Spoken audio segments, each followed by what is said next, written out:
We don't have any, kay Ethan at kina Princess, walang problema kasi pareho tayo ng time zone. So you can join them, right? Princess and Precious? Yes, ma'am. Correct? Yes, you will be joining your classmates. So, we will be happy to see you every day, even though through online. So, ang gagawin ni, ni Princess at Precious mag-a-attend, then Ma'am Maria will be there with them para mag-follow up nung lesson. No, tama, Princess, Precious? Yes, ma'am. Yun, ganon. Now, sa'yo, Keisha, St. Philip ka. Diba? Eh, yung klase nyo kasi hati din ng TIS tsaka NHS. So, lahat ng subject ng TIS ay papasukan mo as much as possible. Lalo na yung mga subjects na you find it very difficult in case. But I assure you, since you are from the science class, I assure you, Keisha, that there are some topics or lessons in grade 11 that you have taken up already in the science class. That's your edge kasi. You get me, Keisha? Gets mo? Yes, ma'am. Like, kagaya sa math, advance kayo sa science class. So, may mga topics sa Math 101 na for sure, madali para sa iyo kasi na-take up yun sa science class or even sa science subject ninyo. I am assuring you of that. Okay. So, ganun yung magiging sistema natin.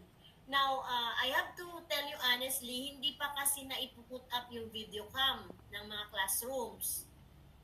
So, ang gagawin, I will be, what do you call this, reprimanding or reminding the teachers in your classes that they should have, you should have a group chat or a way by which you can communicate to each other and give you a copy of their PowerPoint slides where the activities are already there while waiting for the video cam so that you can join synchronously with your classmates. Ganun po yun. Kay Adrian, ma'am, siguro instruct nyo na lang po na magpakita siya sa akin, punta sa office, mag-courtesy call kami kay sister. Wala si Sister Angel by Monday. Siguro, ano na lang. Sino po ang sinong pwedeng sasama kay Adrian pag dito sa school po?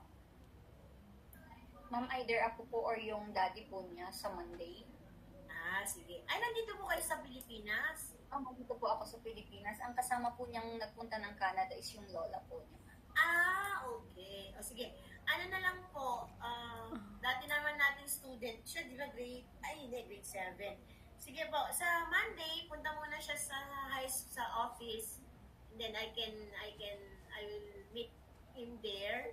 So I can, usher him to his advisor. And then, Okay. pagbalik na lang po ni sister sa 22, then I will bring him to her for a courtesy ko na andito na po si Carl. Ganun. Tapos si Adrian Carl, he has to with the help of the advisor, he has to meet his teachers and Yes, personally ask na lang yung mga na-miss niya. Yes po, ma'am. Thank you po. Ano pa lang naman kami, 2 weeks, yung first week naman mga orientation. In fact, ngayong week lang talaga. And in fact po, na-miss na niya yung activity ng grade 7.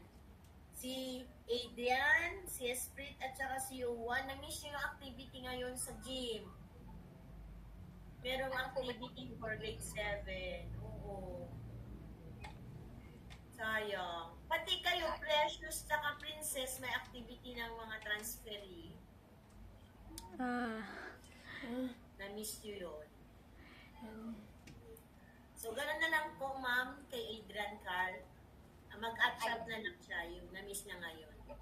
Okay? Thank you, ma'am. Thank you po. Okay. Ikaw naman, Liam, more or less, kilala mo naman yung mga teachers, no? Yung dating teachers, unless may mga bago lang. Mag-reach out lang kayo. Okay.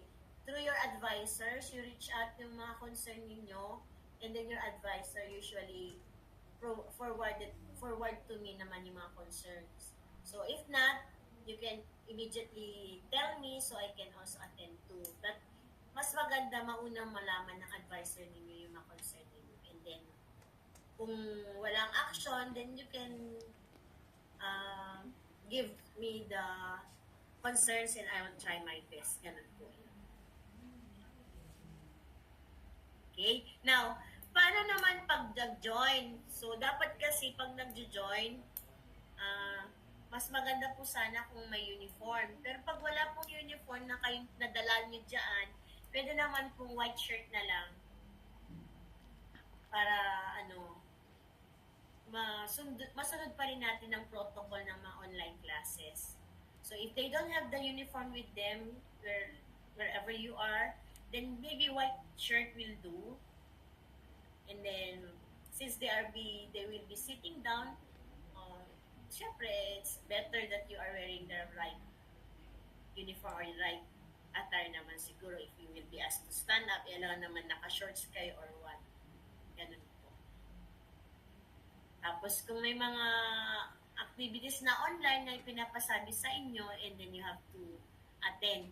And then I hope that you have liked already the St. Paul College of Ilocos Sur Facebook page para doon nababasa niyo yung mga announcement. Liam, do you know that Facebook page yung sa atin? Liam? Yes. Yes, Okay. ma'am. About IK, di ba kay Adrian nandito na. Yuan, alam mo yon? Yung Facebook account, Facebook page ng ng school? Yes, ma'am. Okay. Ethan, of course, you know that. KZ, you know also that, right? Yes, ma'am. Okay. Kayo, Princess and Precious, nakita niyo na yung Facebook page ng school? Yes, ma'am. Okay, doon tayo magbasa ng mga announcement or And then, of course, Keisha, alam mo naman yan.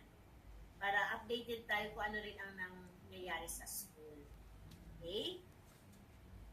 Keisha naman will be coming back by January, I think. Alas naman kayo ay makakabalik din, di ba? Ikaw, Casey, kailan ka makakabalik? Next year, ma'am. So, are you saying the whole grade 7 you will be out? Or you come back by January, something like that? Di ko po alam, ma'am. Ay, wala ko. Sige. May letter ka nang approve naman yun. In fact, I would have to say thank you very much. You tell your parents thank you very much because even though you are out of the country, you still choose St. Paul College of Ilocos Sur to continue your studies. Especially Casey who will be out for 1 year. Well, the rest will be coming back naman talaga. Okay? So, yun lang yung gusto kong sabihin sa inyo na umattend kayo ng klase, tapos yung mga activities ipasa ninyo, and then may mga exam din kayo. Sa exam, na yan, of course, you cannot join us naman during the exam, di ba? May schedule yung exam. Yung teacher na lang ninyo ang magsaset ng time or day na mag-exam na lang kayo. Ganun po ang gagawin. Kasi we cannot do the exam online with you while also having exam with the face-to-face. So, yun. Uniform while attending the class. Kung wala, white shirt lang po sana. And then, yung mga activities na kailangan i-submit. Kasi, basta, I will be telling the teachers, all teachers to give you a copy of their PowerPoint presentation in PDF form and the activities that they are requiring you to answer. And then your responsibility is to join to answer the activities po. Okay. Tapos, pag synchronous, dapat syempre open ka para nakikita din yung teacher na you are already joining us. Of course, that's also very important. Now, kung hindi kayo maka-join kasi meron kayong ah, hindi maiwasang okasyon or anything that's very important to attend to, then beforehand sabihin niyo din sa teacher para hindi rin niya naman ino-open yung cam tas wala naman pala kayo.